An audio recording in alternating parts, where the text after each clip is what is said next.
इस क्वेश्चन में क्या चल रहा है?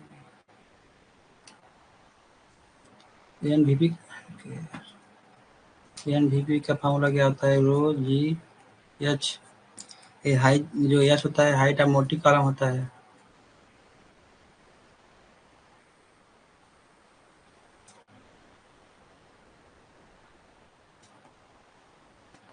तो डेंसिटी ऑफ एयर 1.2। ये क्या होता है? जी 9.81। तो हाइट ऑफ मोटी कॉलम का फॉर्मूला क्या होता है? T U minus T D by T U. यहाँ पे मान लीजिए क्या टेम्परेचर दिया है, मान लीजिए टी यू मान लीजिए 30 डिग्री सेल्सियस है और टी डी कितना दिया है? मान लीजिए 25 डिग्री सेल्सियस है।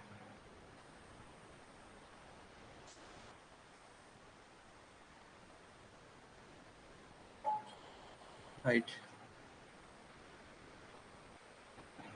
तो अब क्या दिया क्वेश्चन में?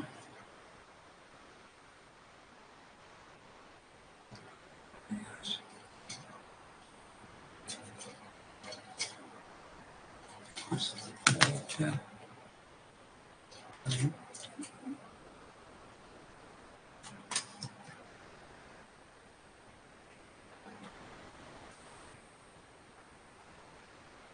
273 प्लस 30 कितना हो जाएगा?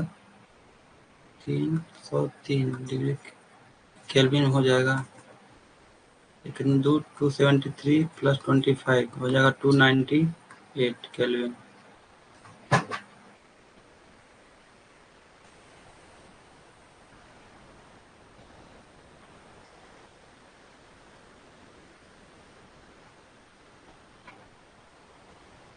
इसमें -5 डिग्री करेंगे दोनों साइड, क्योंकि 200 मीटर पे 5 डिग्री पहले से ही है।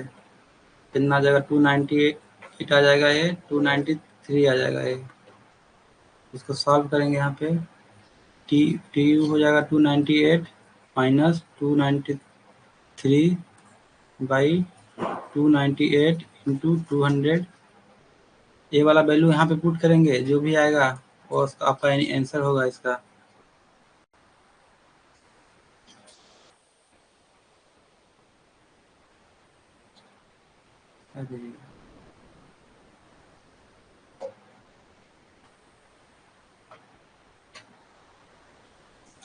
देखिए यहाँ पे एनवीपी का फॉर्मूला क्या आता है? रो जी एच। जो एच होता है वो हाइट ऑफ मोटी कॉलम होता है।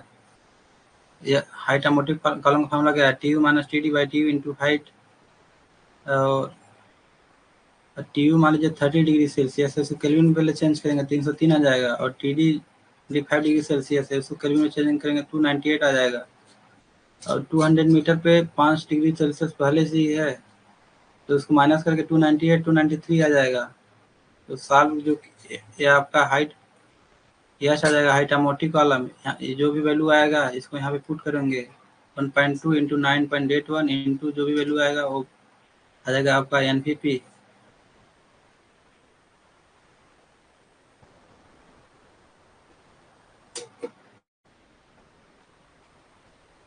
जय, समझ में आया क्वेश्चन?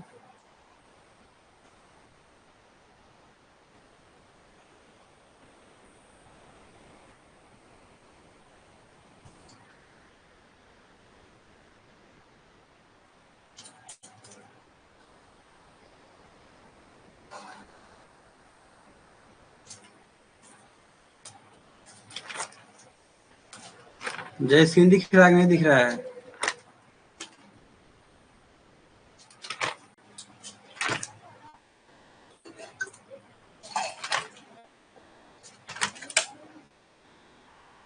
समझ में आया?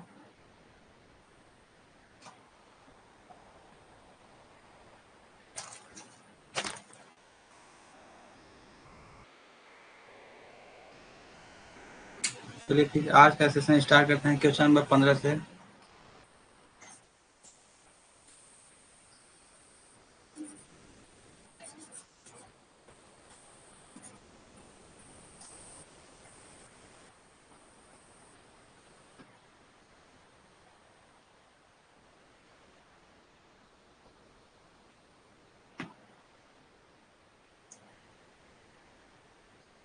15 में बोला है if air flow is 50 meter cube second at 100 RPM, 1000 RPM, what will be flow at 1600 RPM? Solution: by fan law, Q is directly proportional to N. तो क्या होगा Q1 by Q2 equal to N1 by N2। Q1 मेरा यहाँ पे दिया है 50, Q2 निकालना है, N1 मेरा दिया है यहाँ पे 1000, N2 दिया है 1600। जब सॉल्व करेंगे तो आएगा Q2 क्या आएगा 80 मीटर क्यूब पर सेकेंड।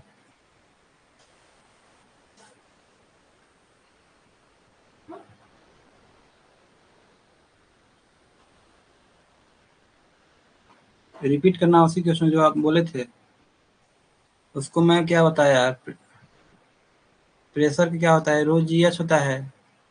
जो एच होता है हाइट ऑफ मोटिव कॉलम होता है।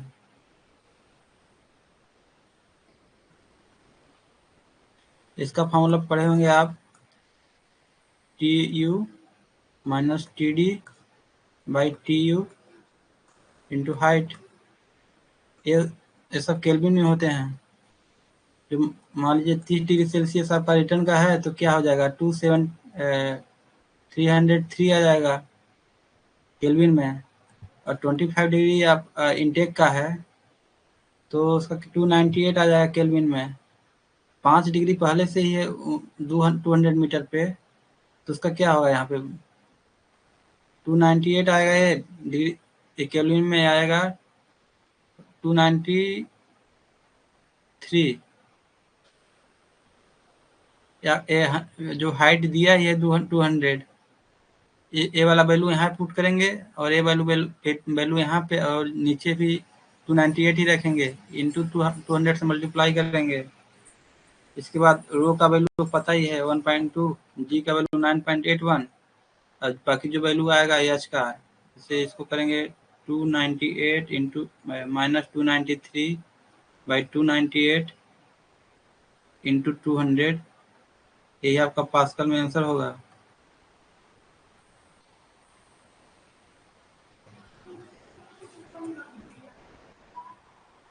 जय, जल्दी बोलो यार।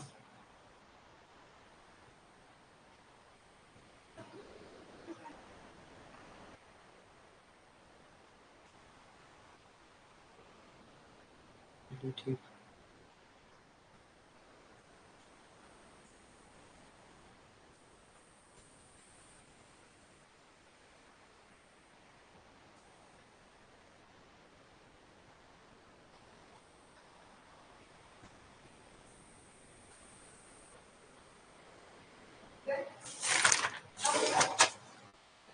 क्वेश्चन नंबर 15 समझ में आया है ना?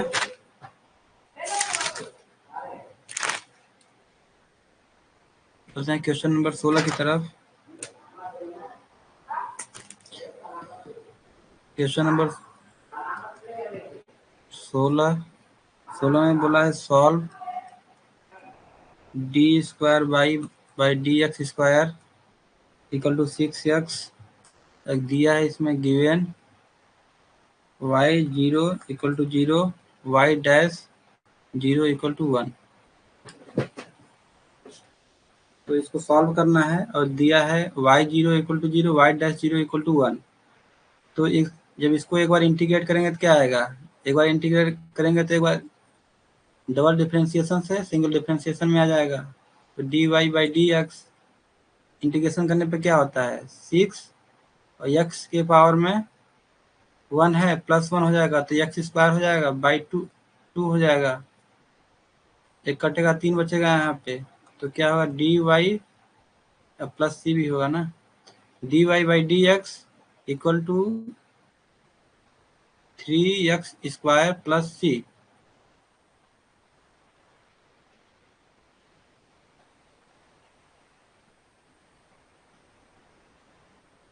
और यहाँ पे क्या बोला है, वाई डैश 0 इक्वल टू 1।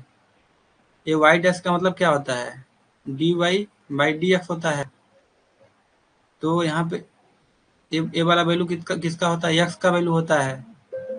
तो वो बोला है अगर डी वाई डी एक्स में अगर एक्स की जगह 0 रखते हैं तो d Y by D x का वैल्यू 1 होता है। तो यहाँ पे 1 होगा, 3 इंटू एक्स का वैल्यू 0 है plus c, c equal to क्या है यहाँ पे 1। तो क्या होगा, D Y by D x equal to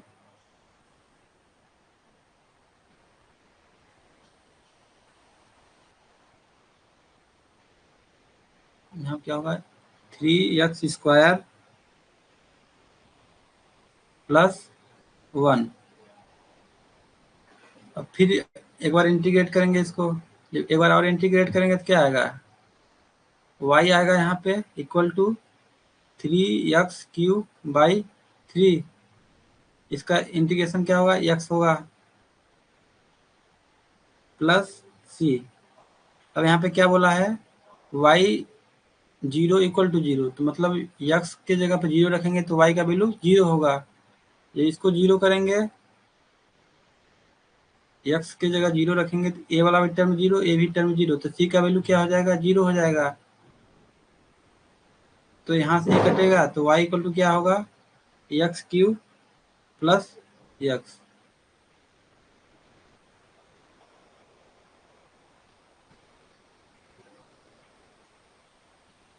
विकास ये MMT3 का डिस्कशन चल रहा है, जो आप दिए होंगे MMT3 उसका डिस्कशन क्लास चल रहा है, जो भी डाउट आया होगा आपको।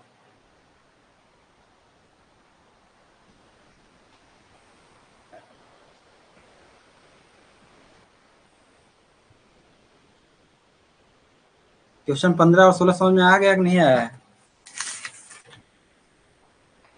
कैसे आ रहा है कैसे नहीं आ रहा है, कुछ पूछोगे तब तो बताएंगे, आ गया होगा कोई दिक्कत नहीं है फिर।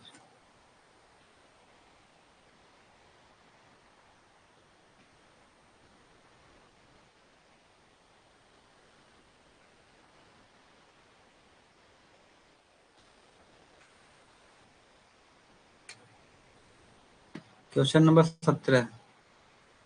17 में बोला है solve d Y by D x equal to 2x plus 1। इसमें बोला है y1 इक्वल टू 2।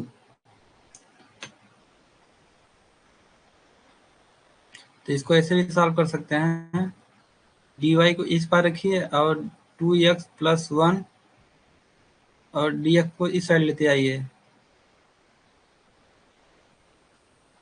अब इंटीग्रेट करिए दोनों साइड, डी वाई का इंटीग्रेशन क्या होगा, y होगा, 2x का इंटीग्रेशन क्या होगा, 2x² बाई 2, 1 का इंटीग्रेशन x प्लस c होगा, 2 से 2 कटेगा तो y का क्या बचा, y equal to x² plus c।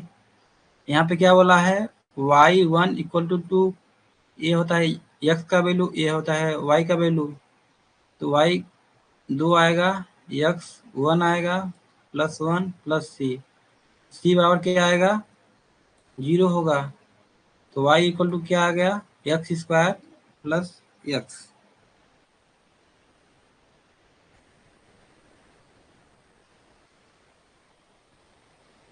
अब चलते हैं क्वेश्चन नंबर 18 की तरफ। क्वेश्चन नंबर 18 में बोला है find the solution of d Y by D x equal to e x. इसमें बोला y0 equal to 0।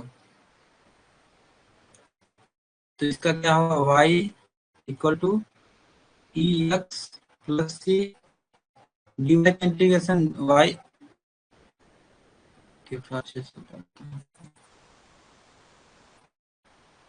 D y है, इस मान लीजिए ई एक्स, इस इंटीग्रेशन करेंगे, डी वाई का इंटीग्रेशन क्या होगा, y होगा इक्वल टू ई एक्स का इंटीग्रेशन क्या होगा, ई एक्स होगा प्लस सी, और y0 इक्वल टू 0 है तो y 0 है यहाँ पे इक्वल टू ई की पावर में x का वैल्यू 0 है प्लस c, c का वैल्यू क्या है यहाँ पे -1, e⁻0 मतलब 1, जब 1 इस साइड जाएगा तो माइनस में चला जाएगा, तो c = -1 आ गया। तो y = क्या आएगा यहाँ पे, e⁻x -1।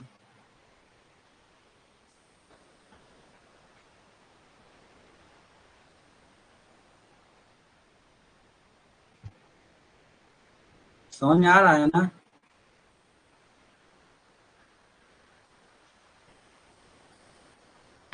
क्वेश्चन नंबर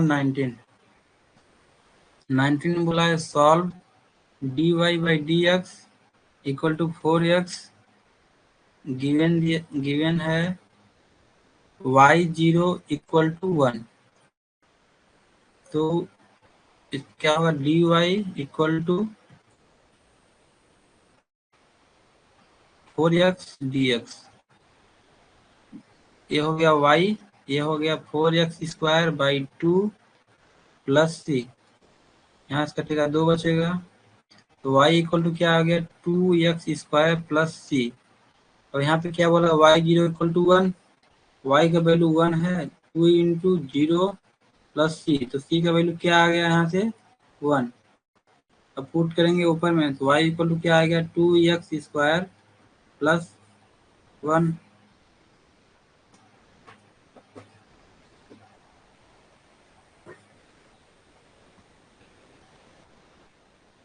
अब क्वेश्चन नंबर 20 में बोला है what does the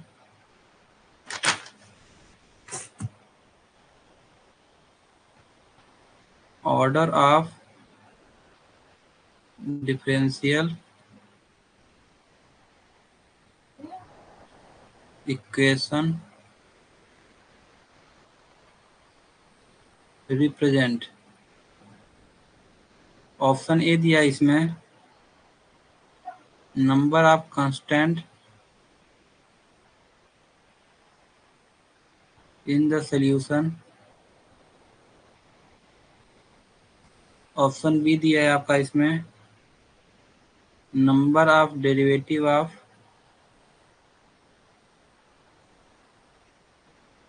highest order.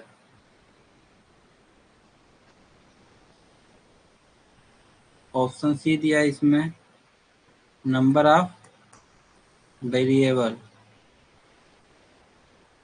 Option D दिया है इसमें, degree of equation.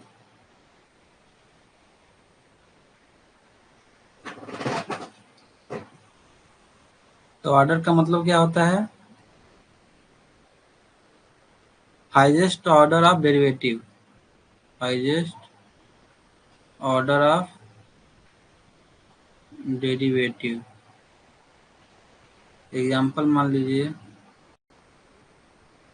d² y/dx² plus मान लीजिए 3 dy/dx पावर में क्यूब प्लस 6y = 0। तो इसका क्या होगा, ऑर्डर क्या होगा, जो मैं एग्जांपल दिया हूँ, highest order of the derivative.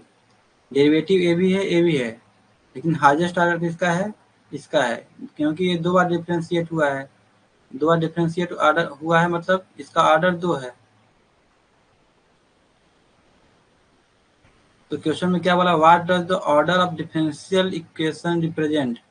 तो इसका मतलब क्या हुआ, number of derivative of highest order ही हुआ। जो ऑर्डर का मतलब क्या होता है, highest order of the derivative. जो डेरिवेटिव सबसे ज्यादा बार डेरिवेट हुआ है, वही उसका ऑर्डर होगा। इस क्वेश्चन का आंसर होगा number of derivative of highest order.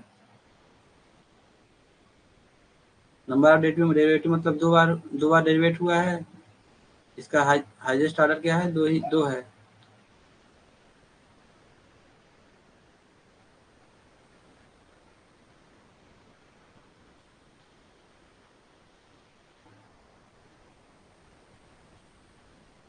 Question number 21,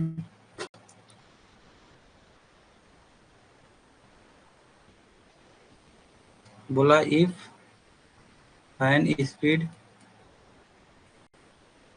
increases from 1000 to 1500 rpm, how much the power increases? How much the power increases?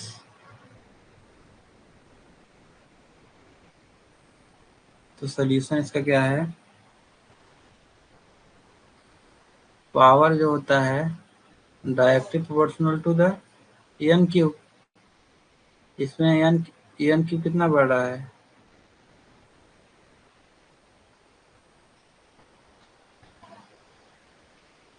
N कितना बढ़ रहा है? 1.5 टाइम्स बढ़ रहा है। 1000 से 1500 गया मतलब 1.5 गुना हो गया है, तो 1.5 टाइम्स बढ़ा है। तो किसके प्रोपोर्शनल होता है? क्यू के प्रोपोर्शनल होता है। कितना बढ़ेगा पावर? 3.375 टाइम्स।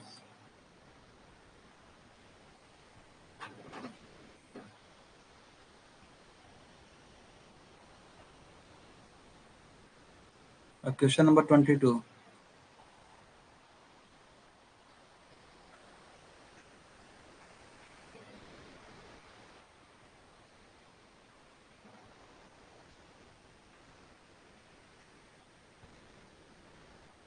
क्वेश्चन नंबर 22 में बोला है यूज Pauli इक्वेशन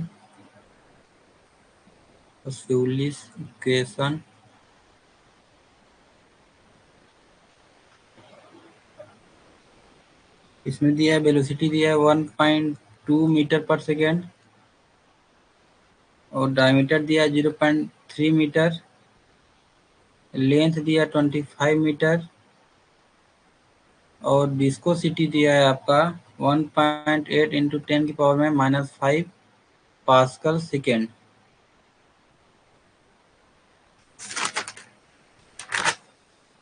तो फार्मूला क्या होता है? Del P equal to 8 cube viscosity into L by pi R की पावर में 4।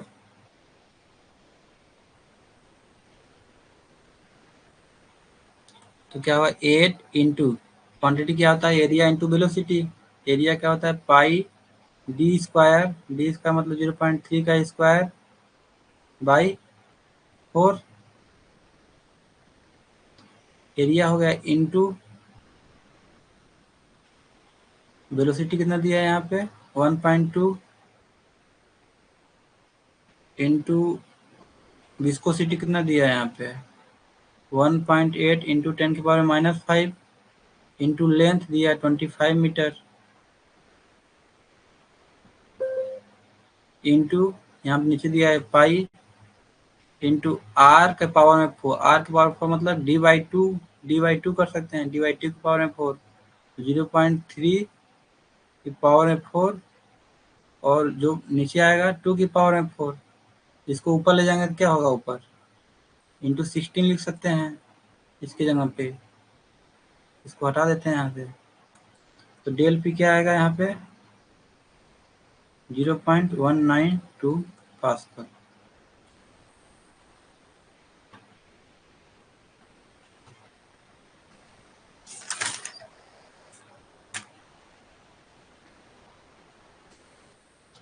क्वेश्चन नंबर 23 बोला है at 300 newton force is inclined at 45 degree. What is its vertical component?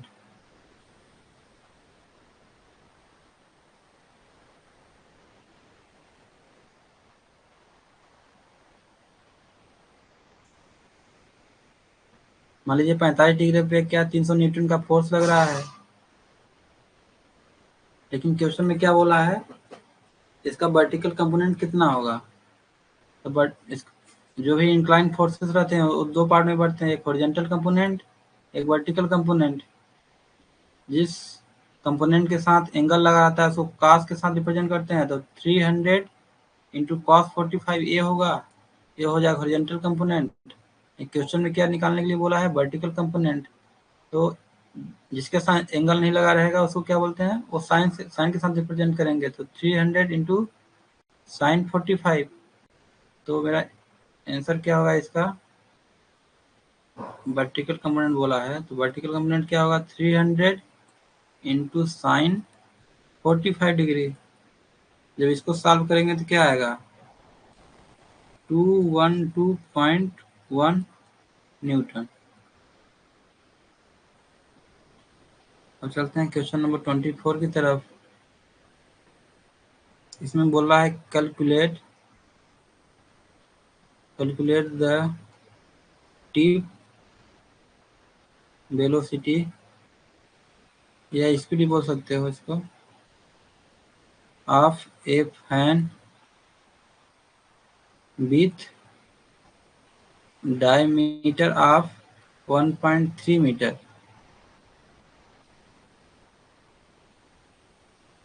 जो कि रन्स करता है 900 आरपीएम।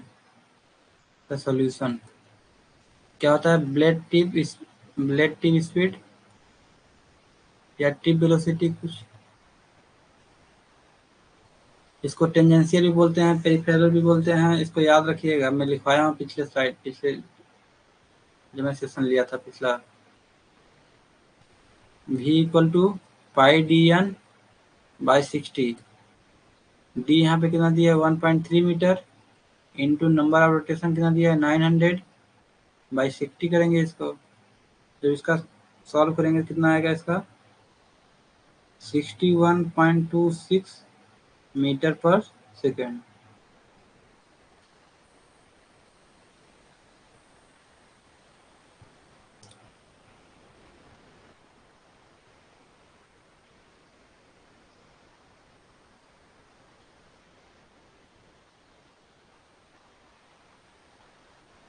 मैं इसको करवा रहा हूँ, लिखते जाइए।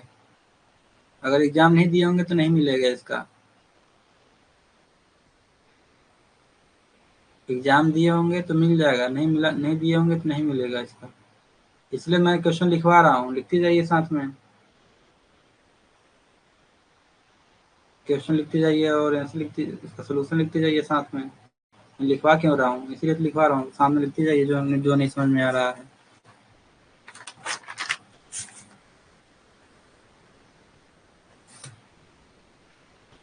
अब क्वेश्चन नंबर 25। क्वेश्चन नंबर 25 में क्या दिया है, प्रेशर दिया है 550 पास्कल का, और क्वांटिटी दिया है इसमें 35 मीटर क्यूब पर सेकेंड।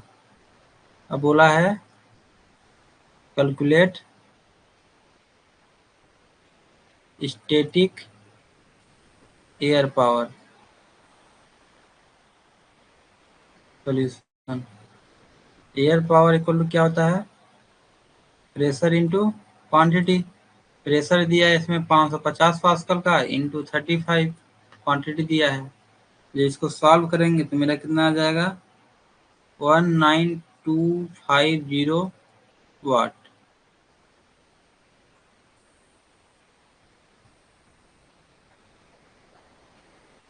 अब चलते हैं क्वेश्चन नंबर 26 की तरफ।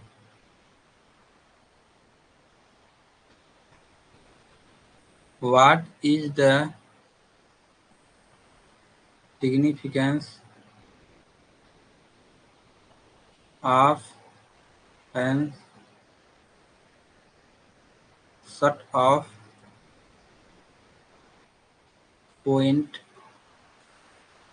on its center? इसमें 4 ऑप्शन दिए। ऑप्शन ए दिया है मैक्सिमम इफिशियंसी,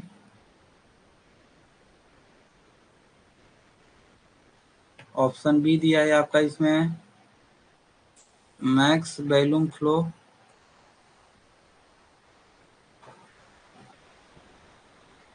ऑप्शन सी दिया है इसमें जीरो फ्लो कंडीशन,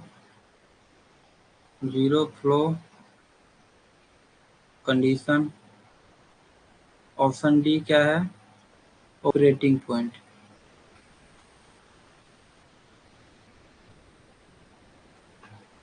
तो इसको मैं पहले बता दिया हूँ। शट ऑफ पॉइंट मतलब हवा का एकदम फ्लो रुक जाना। तो इसका क्या होगा, zero flow condition. Shut off point ऐसा पॉइंट होता है जहाँ पे हवा का फ्लो बिल्कुल बंद हो जाता है, मतलब जो भी रिटर्न या इनटेक एकदम पूरी तरह ब्लॉक हो जाता है। तो उस कंडीशन में क्या होगा, हवा का फ्लो नहीं हो पाएगा। हवा का फ्लो नहीं होगा तो उस कंडीशन में क्या हो जाएगा, जो हमारा फैन लगा रहेगा अपने हाईएस्ट प्रेशर लेवल पे पहुंच जाएगा। जो भी फैन का हाईएस्ट लेवल प्रेशर लेवल रहेगा उस लेवल पे पहुंच जाएगा। ऐसा क्वेश्चन आया था मेरे अभी पिछले जब सेशन में करवाया था, उस ऐसा क्वेश्चन आया था। तो क्लास इसको रेगुलर करना पड़ेगा आपको, तभी बनेगा सब question.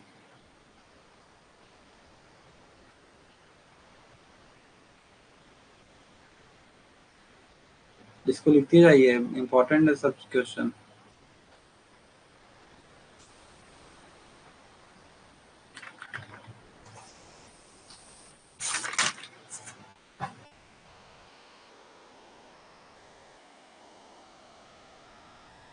Question number 27, in fan system what is the system resistance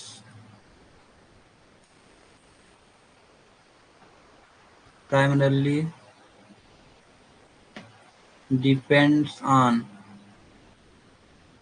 option A दिया है इसमें फैन टाइप, ऑप्शन बी दिया है आपका duct material,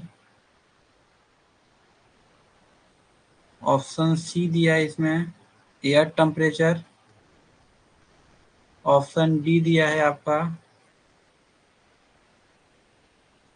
duct length and diameter.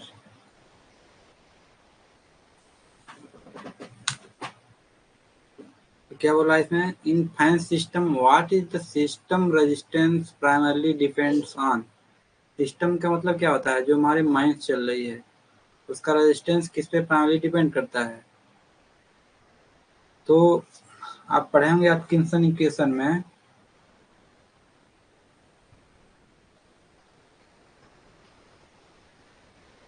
जो आर होता है के एस बाई ए क्यू।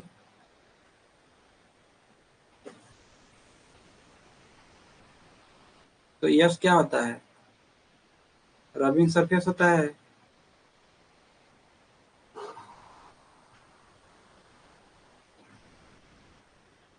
तो रबिंग सरफेस क्या होता है, पेरीमीटर इंटू लेंथ। तो इसमें क्या हो गया, डक्ट लेंथ, डक्ट लेंथ भी बोल देंगे इसमें, मान लीजिए लेंथ हो गया। और डायमीटर एरिया किससे निकलेगा, डायमीटर से तो निकलेगा।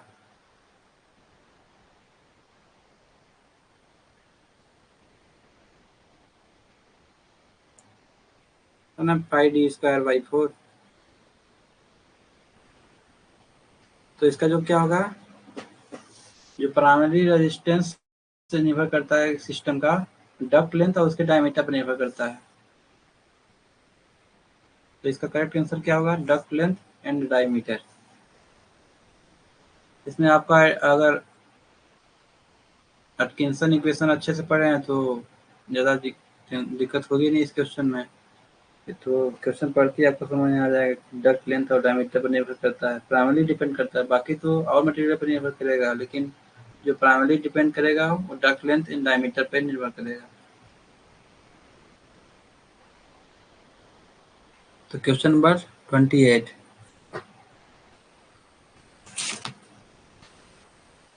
28 में बोला है विच परफॉर्मेंस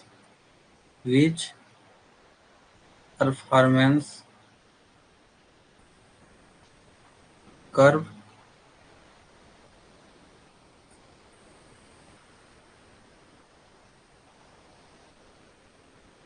शोज efficiency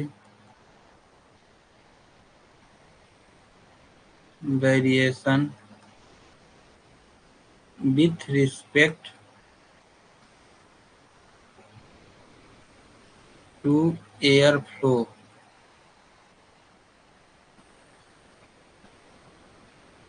इसमें भी 4 ऑप्शन दिया है। पहला दिया है पावर कर्व, ऑप्शन बी दिया है इसमें static pressure curve,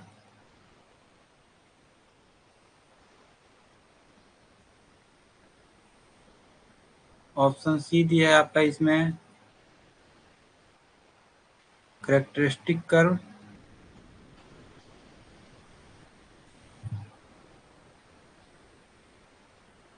option D दिया है इसमें इफिशियंसी कर्व।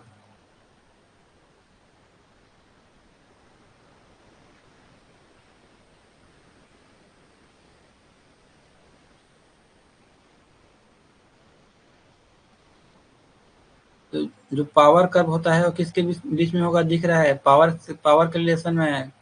इसमें किसमें पूछा? इफिशियंसी किससे पूछा है, तो इसका क्या होगा? राइट, इसको दिख रहा है इफिशियंसी के साथ पूछा, तो इसका इफिशियंसी ही इसका होगा, ज़्यादा सोचने की जरूरत नहीं है। जो पावर कर्व रहेगा वो पावर के साथ रहेगा, power versus air flow. Static pressure curve रहेगा वो रहेगा प्रेशर वर्सेस एयर फ्लो। जो ए कैरेक्टरिस्टिक कर्व होता है ये mine resistance versus fan resistance का कर्व बनाता है। और जो इफिशियंसी कर्व रहेगा efficiency variation with respect to air flow बनाएगा। तो इफिशियंसी का दिखा रहा है तो इफिशियंसी कर्व के साथ ही मैच करेगा ये, तो इसमें तो ज़्यादा दिमाग लगाने की जरूरत थी नहीं।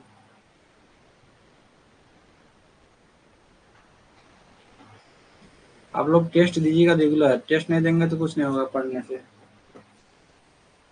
अगर सीवीटी नहीं दे पा रहे तो ट्राई कीजिए कि एमएमटी मिस बिल्कुल ना करें। ट्राई सीवीटी होता है कितना, आधे घंटे होता है, उसको अटेंड करने में क्या दिक्कत जा रही है? पढ़ने से ज़्यादा प्रैक्टिस ज़रूरी है। प्रैक्टिस क्वेश्चन का नहीं करेंगे तो अब पढ़ा हुआ क्वेश्चन ही भूल जाएंगे कि कैसे सॉल्व करें। क्वेश्चन नंबर 29 क्या है? विच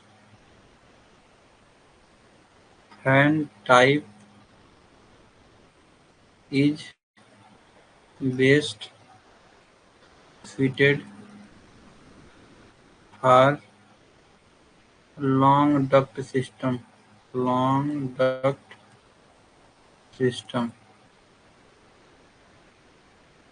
with high resistance।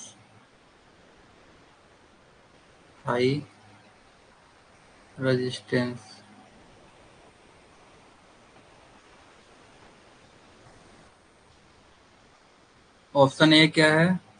Axial fan. Option B क्या है? Radial fan. ऑप्शन सी क्या है इसमें? Centrifugal fan.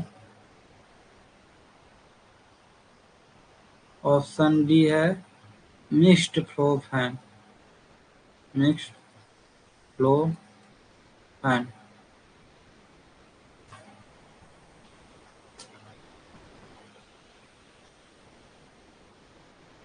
Axial flow fan होता है, ये होता है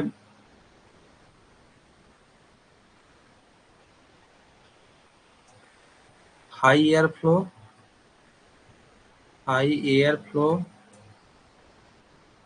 and low resistance. Low resistance बोलिए या लो प्रेशर बोलिए।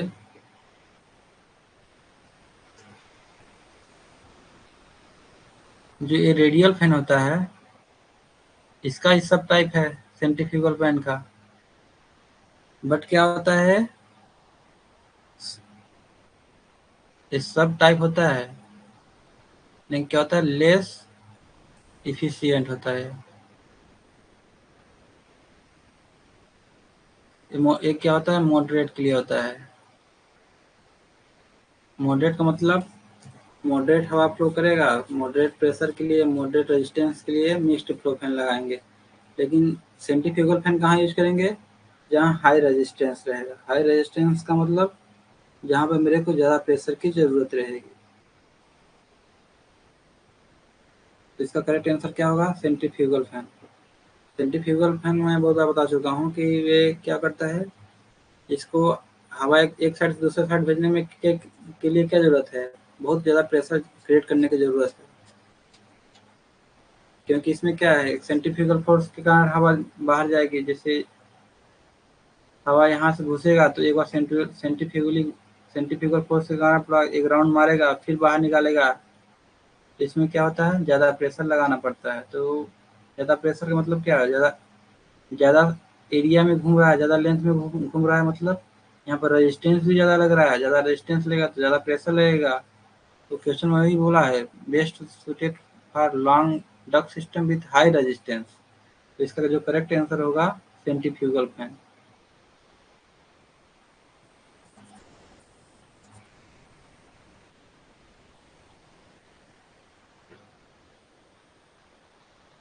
Question number 30।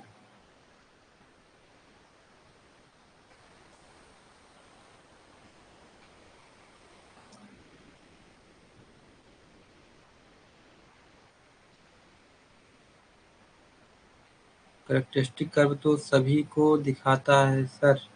ओके, कौन कौन बचा है?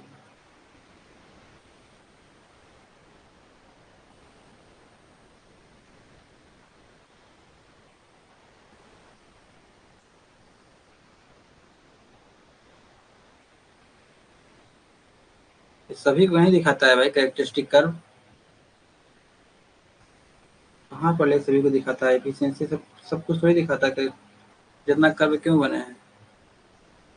कैरेक्टरिस्टिक कर्व से मेरे को पता चलता है कि मेरे को कितना प्रेशर से कितना क्वांटिटी से हवा को भेजना है, जिससे मेरे को एक ऑपरेटिंग पॉइंट मिल जाए माइंस चलाने के लिए।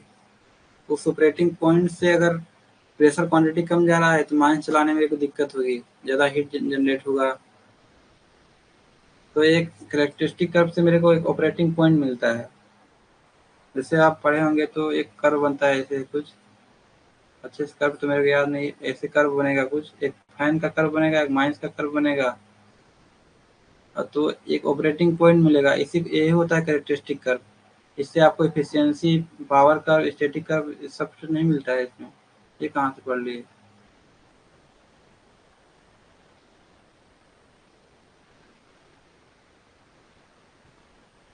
जय, कैरेक्टरिस्टिक कर्व एक ऑपरेटिंग पॉइंट प्रदान करने के लिए यूज होता है। माइन फैन का रेजिस्टेंस, माइन का रेजिस्टेंस जहाँ पे मैच करेगा वहीं पे मेरा एक प्रेशर क्वांटिटी पॉइंट मिलेगा, कितना मेरे को मिनिमम भेजना ही भेजना है माइंस में।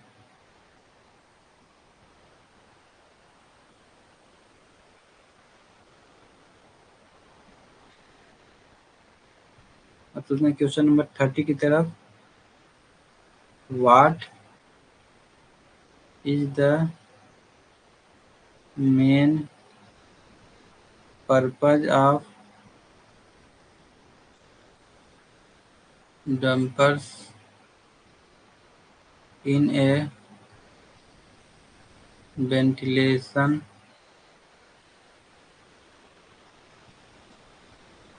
Fan system?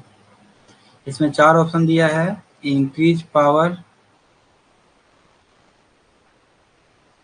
ऑप्शन बी दिया इसमें regulate air flow, regulate air flow.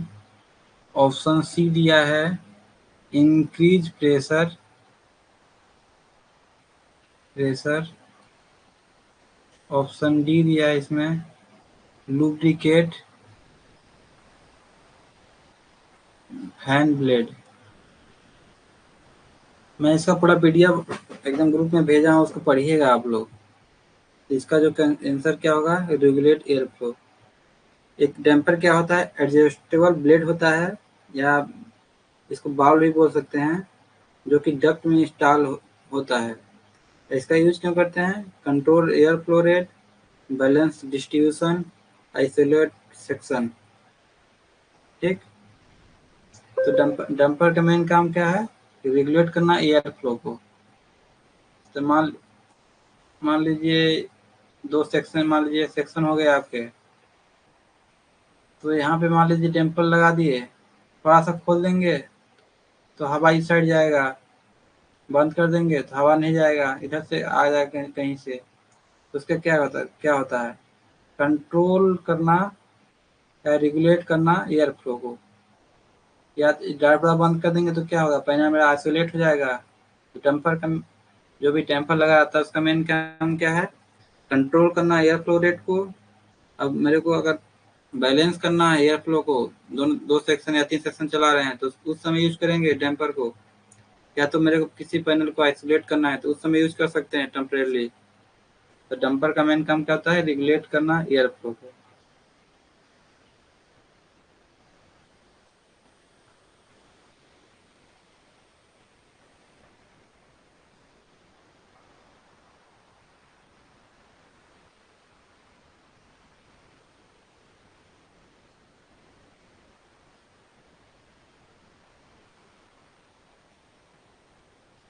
भाई क्वेश्चन में क्या वाला? Which performance curve show efficiency variation with respect to air flow ना।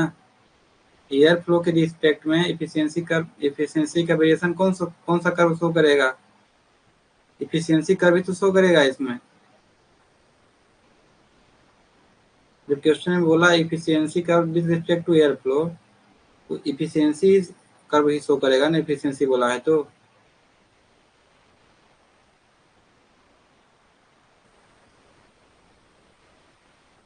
पावर कर्व तो power with respect to air flow होगा, स्टैटिक का होगा, और static pressure with respect to air flow.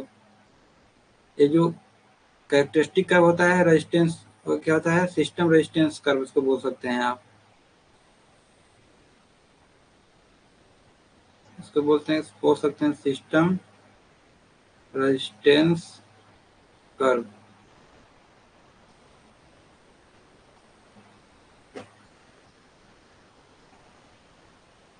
ठीक है, जो आप बोले हैं इसको मैं चेक करूंगा एक बार।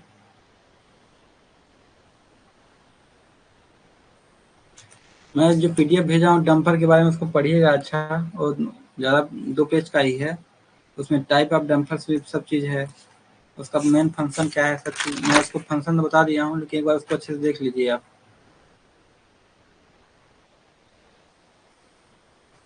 Question number 31, which of the following is a singular solution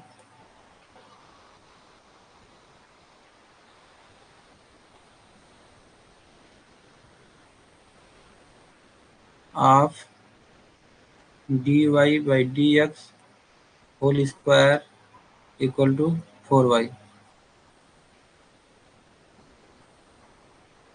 इसमें 4 ऑप्शन दिए हैं। y equal to x plus a का होल स्क्वायर, ऑप्शन बी दिया इसमें y equal to x square, option C दिया इसमें y equal to 0, option D y equal to e की power में x।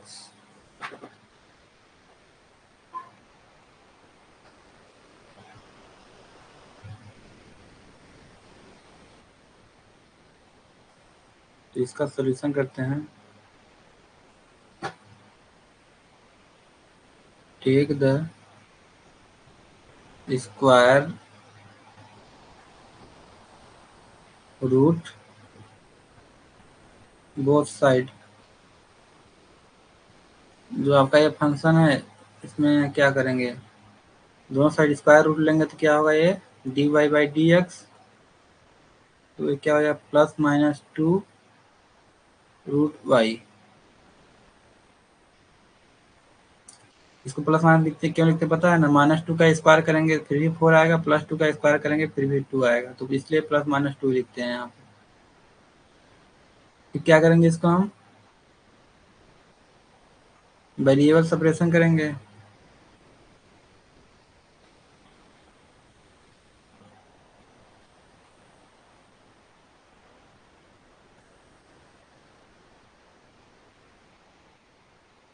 तो रूट वाई इस साइड आएगा तो 1/√y dy equal to plus minus 2 dr।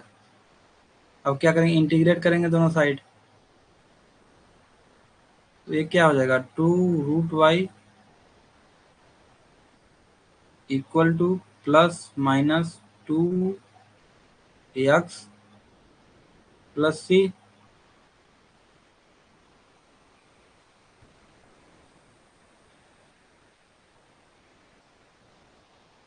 अब क्या होगा, रूट वाई यहाँ पे है इक्वल टू 2 इस साइड जाएगा तो क्या होगा, बचेगा plus minus x plus c/2। इसको एज्यूम कर लीजिए c/2 को, c/2 इक्वल टू a मान लीजिए, कुछ भी मान सकते हैं, मान लीजिए मैं a माना हूँ। क्या क्या होगा, root Y equal to plus minus x plus a। अब इसको रूट हटाएंगे तो क्या होगा, दोनों साइड स्क्वायर कर देंगे तो y equal to x plus a का होल स्क्वायर। तो ये मेरा क्या हो गया, जनरल सॉल्यूशन। तो जनरल सॉल्यूशन आ गया, तो मतलब जो भी ऑप्शन में जनरल सॉल्यूशन दिया है तो मतलब वो बिल्कुल नहीं होगा। तो इसका क्या होगा, ऑप्शन ए तो बिल्कुल नहीं होगा। अब इसमें क्या है, एक जगह अगर 0 रख दिए तो ऑप्शन नंबर बी आ जाएगा, तो ऑप्शन नंबर बी भी नहीं होगा इसका। मैं इसका डेफिनेशन में लिखवाता हूँ आप लोगों को, बाकी 2 बचे हैं कि मैं आगे लिखवाता हूँ। और बिल्कुल जो ए वाला ऑप्शन दिख रहा है, ये तो इसका ऑप्शन में बिल्कुल ई की पावर में एक्स, तो ई वाला टर्म तो आ ही नहीं रहा है, तो ऑप्शन ए भी नहीं होगा, मतलब ए नहीं होगा, ए नहीं होगा, ए नहीं होगा, बचा ऑप्शन नंबर सी। इसका करेक्ट आंसर क्या होगा, ऑप्शन नंबर सी। डायरेक्ट यहीं से आप इसका जो आंसर मतलब मिल रहा है उसको आप बता सकते थे कि आंसर ऑप्शन नंबर सी इसका करेक्ट आंसर है। मैं सॉल्व करूँ आगे होता कैसे है, थोड़ा डिफिनेशन लिख लीजिए। definition: a solution of differential equation which does not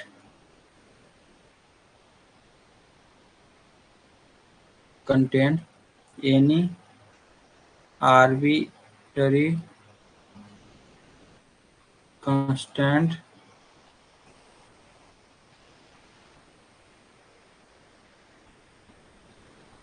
and which cannot be obtained from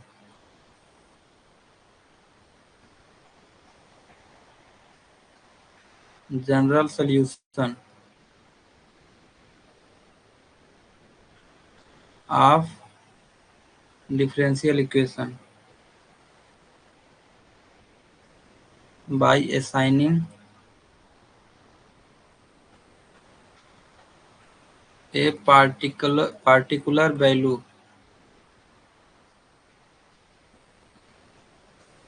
to the arbitrary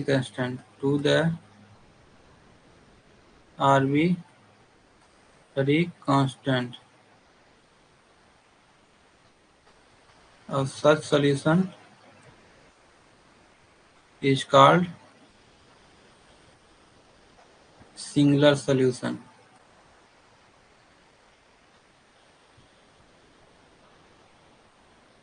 क्या बोला है कि ऐसा सोल्यूशन डिफरेंशियल इक्वेशन जो आर्बिट्ररी कांस्टेंट को बिल्कुल ना हो उसके पास, which can't be obtained from general solution, general solution से भी ना मिले और क्या बोला है, जो भी आपको जो आर्बिट्ररी कांस्टेंट है उस वहां पे कुछ वैल्यू रखेंगे तो उसका जो आंसर आएगा वो नहीं, उसका जो सिंगुलर सॉल्यूशन नहीं होगा। जैसे जनरल सॉल्यूशन होगा, जनरल सॉल्यूशन ए है आपका, तो जनरल सॉल्यूशन उसका जो सिंगुलर सॉल्यूशन नहीं होगा। और क्या बोला है कि जो आर्बिट्ररी कांस्टेंट है जैसे ए है, उसके जहाँ कोई वैल्यू पुट करेंगे तो जो भी आंसर आएगा वो भी उसका करेक्ट आंसर नहीं होगा। जैसे यहाँ पे ए की जगह 0 रखेंगे तो आ जाएगा ना X square, Y equal to x square, इसलिए इसका जो सिंगुलर सोल्यूशन ए नहीं होगा। बाकी ए दो ऑप्शन बचे थे, तो ऑप्शन नंबर जो डी है, ई वाला टर्म तो कहीं मेरे को दिख नहीं रहा था, तो ई वाला टर्म तो बिल्कुल नहीं होगा, इसलिए करेक्ट आंसर इसका सी होगा। मैं इसका आगे सोल्यूशन करा रहा हूँ जी। तो मेरा जो जनरल सोल्यूशन आया y equal to x plus a का होल स्क्वायर, इसको क्या करेंगे, डिफ्रेंशिएट करेंगे, differentiate with respect to arbitrary constant.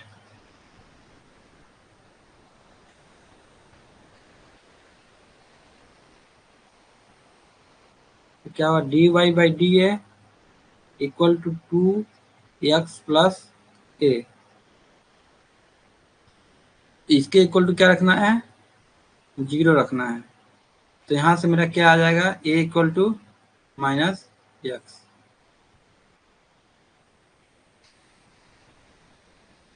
अब मेरे को क्या करना है, x इक्वल टू मतलब a इक्वल टू जो भी वैल्यू आया है इसके इक्वेशन में पुट कर देना है। तो y इक्वल टू क्या होगा, x minus X square, y equal to क्या आ गया, 0। ये आपका क्या है, सिंगुलर सोल्यूशन, सिंगुलर सोल्यूशन। तो इसका जो करेक्ट आंसर है y इक्वल टू 0।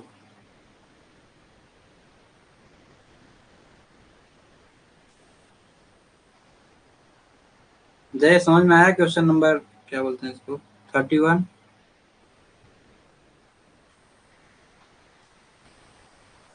जय, क्वेश्चन नंबर 31 समझ में आया?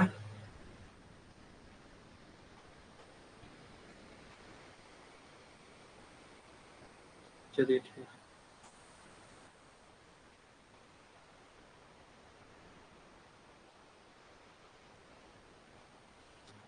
इसको डिफिनेशन लिख के चलिएगा कि सिंगुलर सोल्यूशन होता क्या है, अगर वो पता नहीं होगा तो क्या ही सॉल्व करेंगे, क्वेश्चन एकदम इजी से है। क्वेश्चन नंबर 32 बोला, if y equal to x square plus A is a general solution, find the order of differential equation। 4 option दिया है, ऑप्शन ए क्या है 1, ऑप्शन बी दिया है 2, ऑप्शन सी दिया है आपका नॉट डिफाइंड,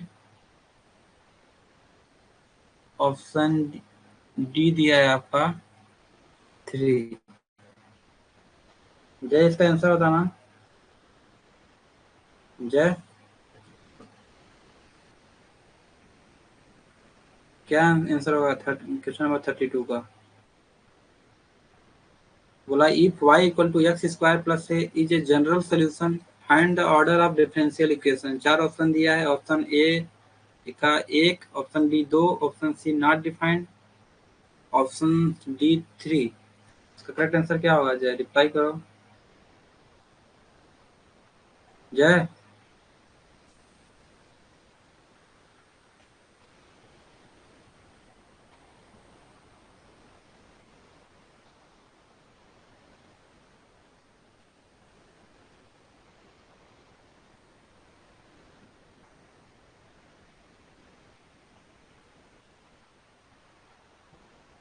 तो इसका करेक्ट आंसर क्या होगा, ऑप्शन नंबर 1 में क्या आप दिख रहा है, y equal to x square plus a है, तो इसका सोल्यूशन क्या है, y equal to x square plus a. यहाँ आपको देख के पता चल रहा है कि जो ए जो है आर्बिट्री कांस्टेंट है,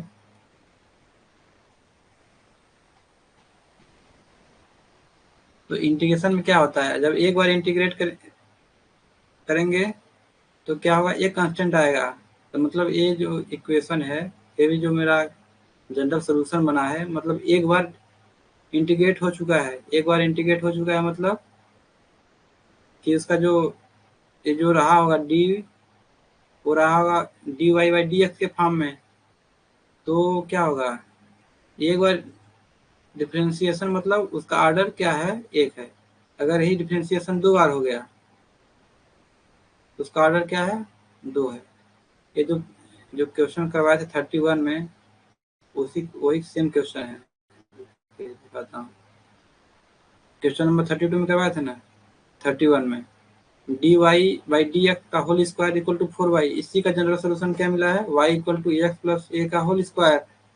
तो यहाँ पे देखेंगे जो d Y by D x है एक बार ही है, इसका स्क्वायर लगा रहता है D square Y by D x square, तो मतलब इसका ऑर्डर 2 हो जाता है। लेकिन क्या है, एक बार ही ये डिफरेंशिएशन है, एक ही डेरिवेटिव है, मतलब उसका ऑर्डर 1 है। इसके पावर में 2 लगा है, मतलब क्या है इसका मतलब, इसका डिग्री 2 है लेकिन ऑर्डर क्या है, 1 है।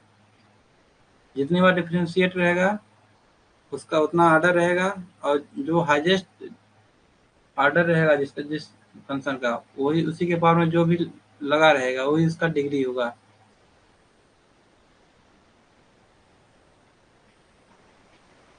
तो इसका जो करेक्ट आंसर होगा 1 होगा। जैसे आप समझ रहे हैं थोड़ा सा, D square Y by D x square plus 3 dy by D X की पावर में 3 प्लस वाई इक्वल टू 7 मान लीजिए।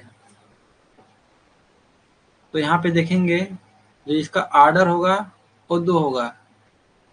अब सोचेंगे इसका डिग्री क्या होगा, डिग्री भी इसका क्या होगा, जिसका ऑर्डर लिख रहे हैं, जो भी डेरिवेटिव देख के उसी के पावर में जो रहेगा वही इसका डिग्री होगा। तो इसका ऑर्डर 2 होगा और डिग्री क्या होगा, 1 होगा। ऐसा नहीं कर देना है कि जो हाईएस्ट पावर में रहेगा उसी को उसको डिग्री मान लेंगे, इसका डिग्री 3 है तो 3 मान लेंगे जो हाईएस्ट पर रहेगा, ऐसा नहीं है। जो भी सबसे ज़्यादा डेरिवेट हुआ रहेगा, जैसे 2 बार डेरिवेट हुआ है तो उसका ऑर्डर क्या है, 2, उसी के पावर में क्या लगा है, 1 लगा है, तो उसका डिग्री क्या हो जाएगा, 1। इसमें क्या पूछा है, ऑर्डर पूछा है। ऑर्डर मतलब कितनी बार डिफरेंशिएशन हुआ है, उसका इंटीग्रेट हुआ है। इसमें जब एक कांस्टेंट है मतलब एक ही बार हुआ है, जब 2 बार इंटीग्रेट हो जाता है तो 2 कांस्टेंट लग जाते हैं। इससे होता है ना कि D square Y by D x square plus equal to मान लीजिए 6x है, तो इसको क्या करेंगे, एक बार जब करेंगे तो आएगा d Y by D x equal to 6x plus c लगाएंगे यहाँ पे, इसको करेंगे तो एक्स स्क्वायर बाई 2 आएगा। तो क्या होगा, D Y by D x equal to 3x square plus c. तो दूसरी बार इंटीग्रेट करेंगे तो क्या आएगा, y equal to 3x cube, इसको C1 मानते हैं, बाई 3, एक कट जाएगा, प्लस C1। फिर जब दूसरी बार इंटीग्रेट करेंगे तो यहाँ C2 भी आ जाएगा। तो दो दो आर्बिट्री कांस्टेंट हो गया, तो मतलब इसको आप उस समय समझ आएंगे इसका ऑर्डर 2 होगा। लेकिन यहाँ पे 1 लगा है तो इसका ऑर्डर क्या होगा, 1 होगा।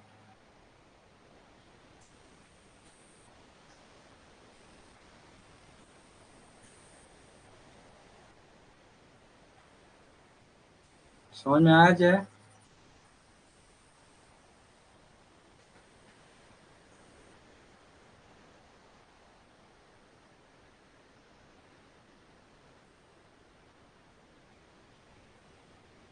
जय, समझ में आया। डिफरेंशियल रिस्पेक्ट टू आर्बिट्री नहीं करेंगे तो, डिफरेंशियल रिस्पेक्ट टू आर्बिट्री नहीं करेंगे क्या, इसमें फिर नहीं समझ पाया क्या बोल रहे हैं यार।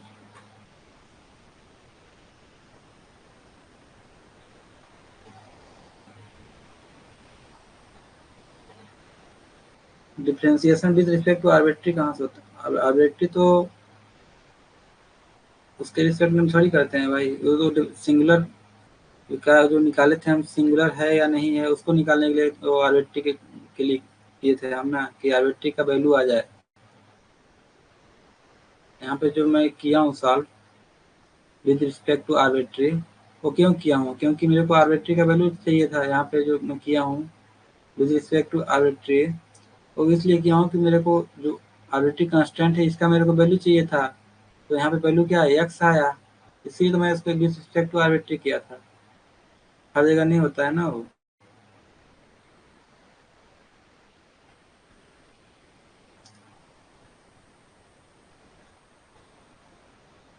चलते हैं क्वेश्चन नंबर 33 की तरफ। फाइंड द जनरल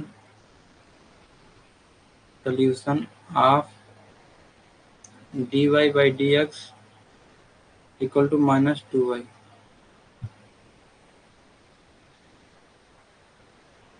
क्या करेंगे, वेरिएबल सेपरेशन का काम करेंगे, y को एक साइड लाएंगे, x को एक साइड लाएंगे, तो 1/y dy बचा या -2 dx।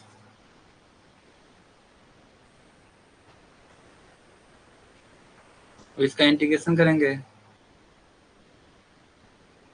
1/y का क्या होता है, ln y,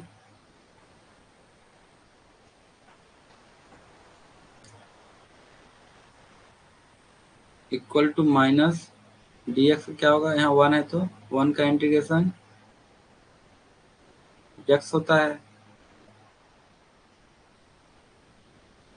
प्लस इसके साथ कुछ भी ले सकते हैं आप, आर्बिट्री कांस्टेंट मान लीजिए, मैं यहाँ पे ln c ले रहा हूँ, यहाँ पे आप c भी ले सकते हैं। इंडिकेट कर रहे हैं तो वहाँ पे एक आर्बिट्री कांस्टेंट आएगा ही आएगा। तो क्या होगा, ln y minus ln c equal to -2x। जब ये ln y minus ln c है तो अगर माइनस में है तो क्या होगा, ln y बाई c हो जाएगा। माइनस में क्या होता है, नीचे चला जाता है।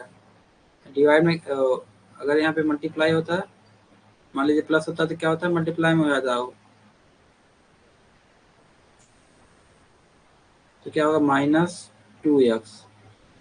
अब मेरे को ln हटाना है या ln को उस साइड लेके जाना है, तो y बाई c ये चला जाएगा e की पावर में -2x।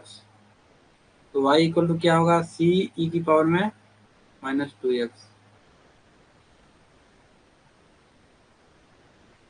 जय, क्वेश्चन नंबर 33 समझ में आया।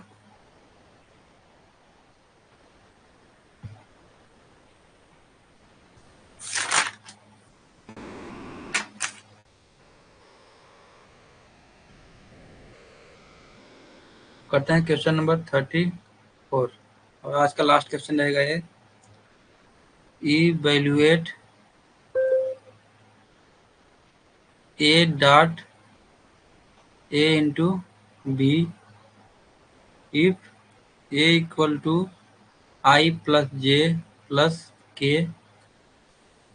And b equal to 2i minus j plus k। तो मेरे को इसका वैल्यू निकालना है।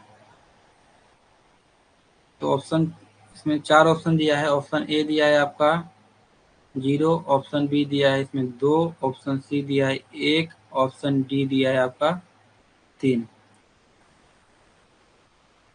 इसका जो एक रूल भी है, स्केलर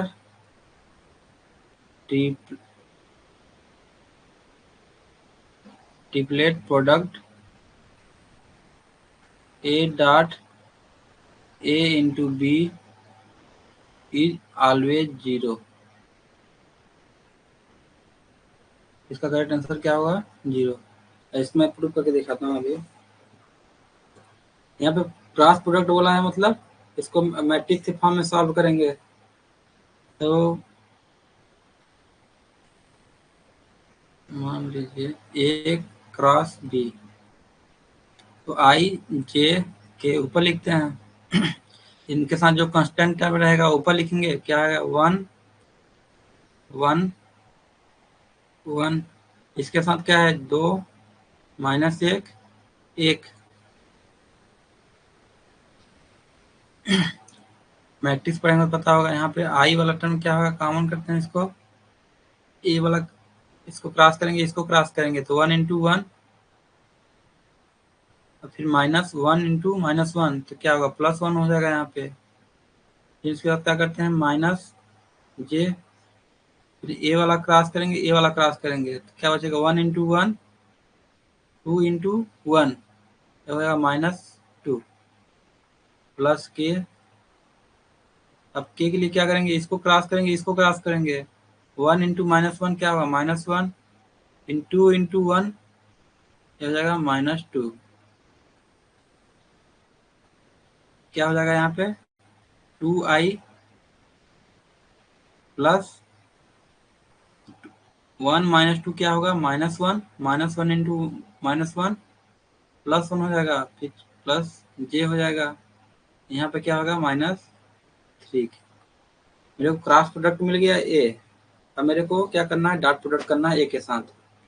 तो ए का वैल्यू क्या दिया है, A dot A cross B जो करना था।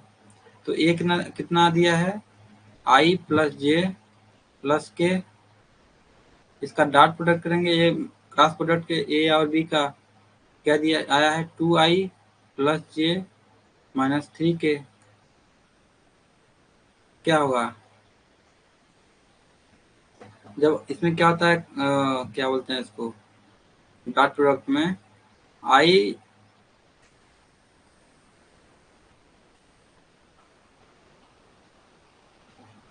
जब आई डॉट आई करेंगे तब एक आएगा, अगर आई डॉट जे कर दिए वहां पे 0 हो जाएगा, आई डॉट के कर दिए फिर भी 0 हो जाएगा। तो इसमें क्या करना है मेरे को, सिर्फ आई का आई के साथ मल्टीप्लाई करेंगे और बाकी सब के साथ तो 0 ही हो जाएगा, तो देखना ही नहीं है मेरे को। तो वहां पे क्या है 1 इंटू 2 क्या हुआ 2, यहाँ प्लस प्लस 1 इंटू 1 1 -3 इंटू 1 -3, तो 3 -3 इक्वल टू 0। इसका करेक्ट आंसर क्या होगा 0। समझ में आया क्वेश्चन नंबर 34?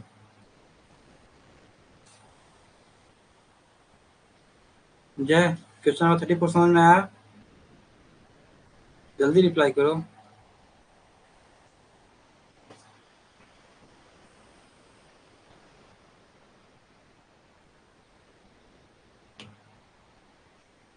और क्वेश्चन करवाएं कि बंद करें आज?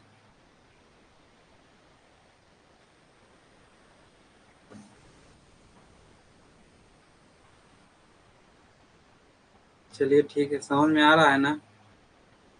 चलिए ठीक है, फिर आज का सेशन यही खत्म करते हैं। गुड नाइट, तब तक के लिए बाय।